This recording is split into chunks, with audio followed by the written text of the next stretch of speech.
क्या होगा अगर कोई प्लेन उड़ान भरने के बाद अचानक आसमान से गायब हो जाए और फिर 37 साल बाद उसे एयरपोर्ट पर लैंड करते हुए देखा जाए? शायद आपको यकीन न हो, लेकिन फ्लाइट 914 के साथ ठीक यही हुआ।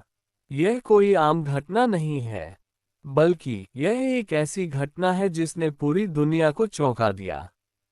हम Douglas DC-4 pan American flight 914 की बात कर रहे हैं, जो 2 जुलाई 1955 को न्यूयॉर्क से मियामी के लिए रवाना हुई थी। लेकिन यह अपनी मंजिल तक नहीं पहुंचा। सुबह के 7 बज रहे थे। न्यूयॉर्क के लागार्डिया एयरपोर्ट पर भीड़ धीरे धीरे जमा होने लगी थी। यात्री बोर्डिंग में बिजी थे। कुछ बोर्डिंग के बाद दूसरे लोग बाहर खड़े होकर बातें कर रहे थे। फ्लाइट में 57 पैसेंजर और 4 क्रू मेंबर थे और सब कुछ नॉर्मल था। Plane captain C.G. टेलर उड़ा रहे थे, जो अपनी सीट पर बैठकर सब कुछ चेक कर रहे थे।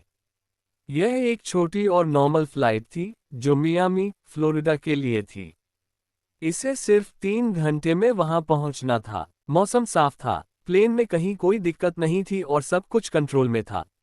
फ्लाइट ने ठीक सुबह के 9:55 पर उड़ान भरी और कुछ ही मिनटों में यह न्यूयॉर्क की ऊंची इमारतों को पीछे छोड़कर अटलांटिक महासागर तक पहुंच गई। यात्रियों के चेहरों पर शांति थी। कुछ लोग खिड़की से बाहर देख रहे थे, कुछ लोग अखबार पढ़ रहे थे, कुछ लोग मियामी पहुंचने की खुशी के बारे में बात कर रहे थे। लेकिन उनमें से किसी को नहीं पता था कि अगले कुछ मिनटों में उनकी जिंदगी हमेशा के लिए बदलने वाली है। सुबह 10:12 बजे न्यूयॉर्क एयर ट्रैफिक कंट्रोल को एक फ्लाइट मिली। 914 ने ट्रैक किया और बताया कि प्लेन सही रास्ते पर है। सब कुछ आम दिनों की तरह नॉर्मल चल रहा था, लेकिन 10:15 कुछ अजीब हुआ, क्योंकि फ्लाइट 914 रडार स्क्रीन पर दिखाई नहीं दे रही थी। फ्लाइट 914 अचानक गायब हो गई। पलक झपकते ही प्लेन हवा में गायब हो गया। एयर ट्रैफिक कंट्रोल के अधिकारी ये देखकर हैरान रह गए। उन्होंने तुरंत प्लेन से संपर्क करने की कोशिश की। फ्लाइट 914, क्या आप हमें सुन सकते हैं? लेकिन कोई जवाब नहीं आया। उन्होंने फिर कहा, फ्लाइट 914, प्लीज जवाब दें। लेकिन फिर कोई जवाब नहीं आया। उसके बाद वे कोशिश करते रहे, लेकिन फ्लाइट 914 से कोई जवाब नहीं आया। फिर न्यूयॉर्क एयर ट्रैफिक कंट्रोल घबरा गया।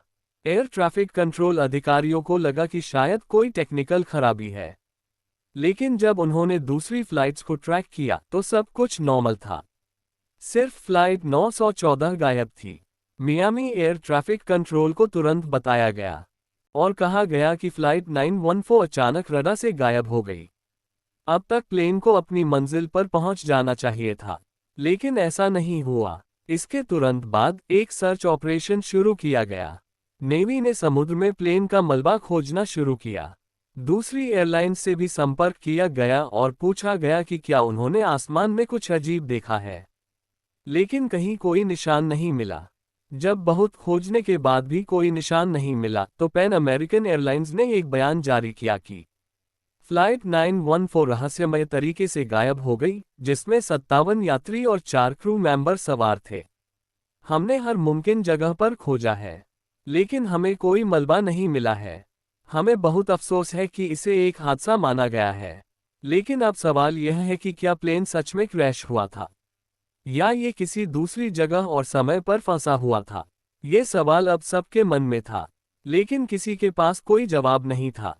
ऐसे ही कई साल बीत गए, लेकिन फिर लगभग 37 साल बाद 1992 में कुछ ऐसा हुआ जिस पर किसी को यकीन नहीं हुआ।